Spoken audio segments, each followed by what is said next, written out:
A customer swore the transmission was dying. Late shifts, speedometer jitter, cruise dropping out. It wasn't the transmission. It was a grimy vehicle speed sensor throwing irregular pulses into the ECU. One clean, immediate fix.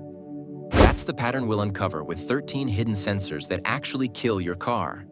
Starting at number 13, the MAF, and ending with the real killer, corroded connectors in your wiring harness.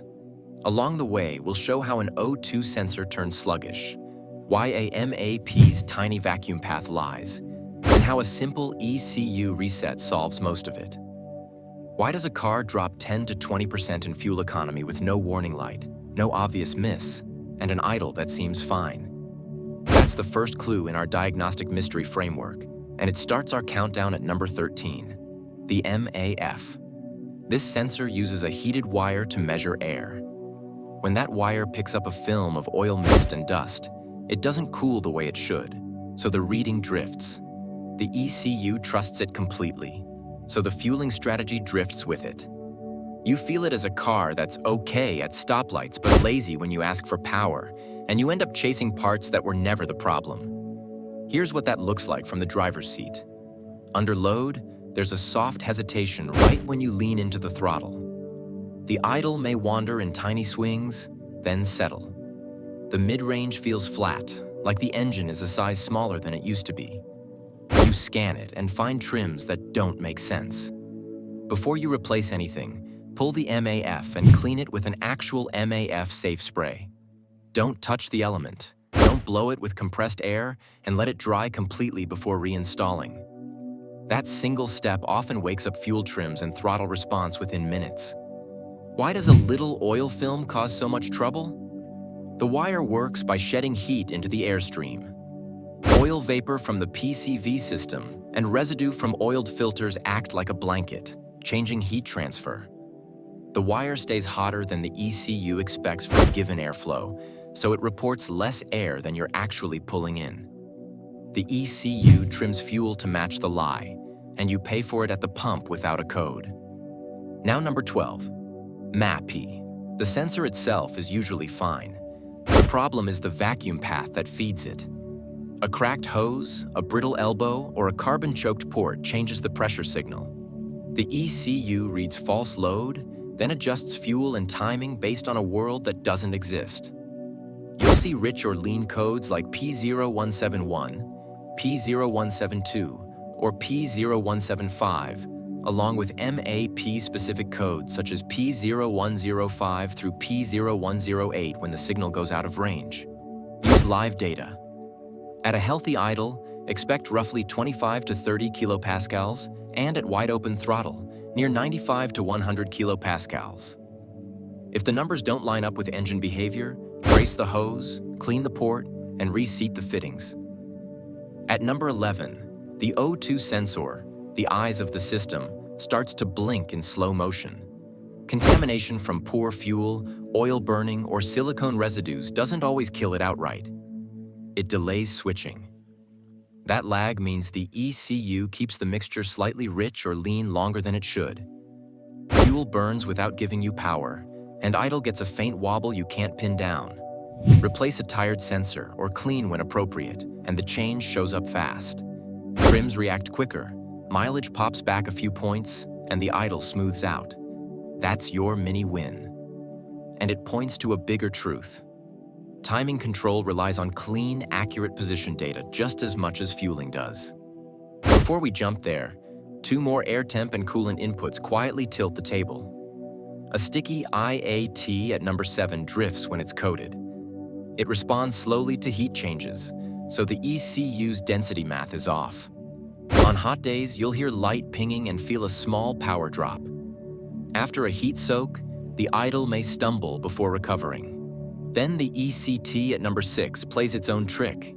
If it reports cold when you're hot, the ECU enriches, fans cycle oddly, and you'll see a sooty tailpipe. If it reads hot when cold, starts drag out and stumble. Next up, the suspects that mess with timing and drivability directly. TPS, crank, and cam. That's where jerks, stalls, and long cranks show up right when you need power. You feel a stumble right at 2,000 to 3,000 RPM, or the engine quits after a hot refuel, and the scanner barely blinks. That gap between what you feel and what the data shows is where the next set of suspects live.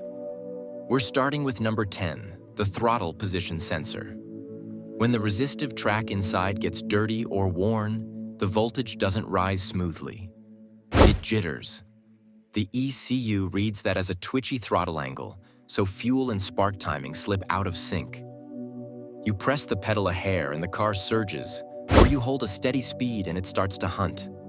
People throw throttle bodies at this, but the fix is usually careful contact cleaning and a proper throttle relearn so the ECU updates its closed and wide-open references. Skip the relearn, and it keeps reacting to stale angles like nothing changed. Move to number 9, the crank sensor, the engine's heartbeat. It watches a toothed wheel on the crank. That wheel has a gap, a missing tooth. The ECU uses as a reference point. A magnetic pickup builds a waveform as teeth pass the sensor nose. Add metal dust or grime to that nose and the signal weakens. Heat makes it worse by reducing magnetic strength and increasing resistance. Now the amplitude drops just when you restart hot, so the ECU struggles to confirm position and speed. You get a long crank, a no start until it cools, or misfires that feel like a failing coil. Clean the tip and the pulses come back strong, especially at cranking RPM where you need a clean edge to lock sync fast. At number 8, the cam sensor lines up the strokes so the ECU knows which cylinder is on compression. Oil sludge or metallic fuzz at the tip delays or distorts that signal. The computer then falls back to a less precise fueling strategy. The telltale is that hesitation band around 2,000 to 3,000 RPM when load changes, like merging or climbing a grade.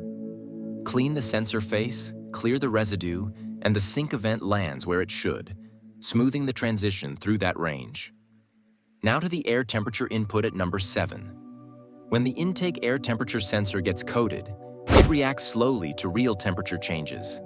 The ECU calculates air density off that lagging value, so your mixture and spark timing end up a bit off. On a hot day, you may hear light pinging and feel a soft loss of power.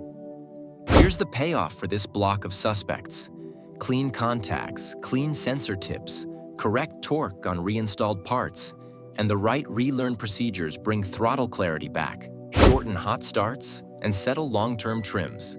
The car stops acting like it has 3 different problems and starts behaving like one system again.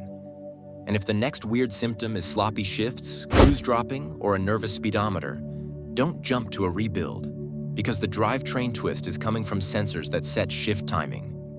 We're about to hit the top suspects: the speed signal that fakes a failing transmission, the knock sensor that steals power, the oil pressure sender that tells the scariest lie, the fuel level trap, and the real number 1 killer hiding in plain sight.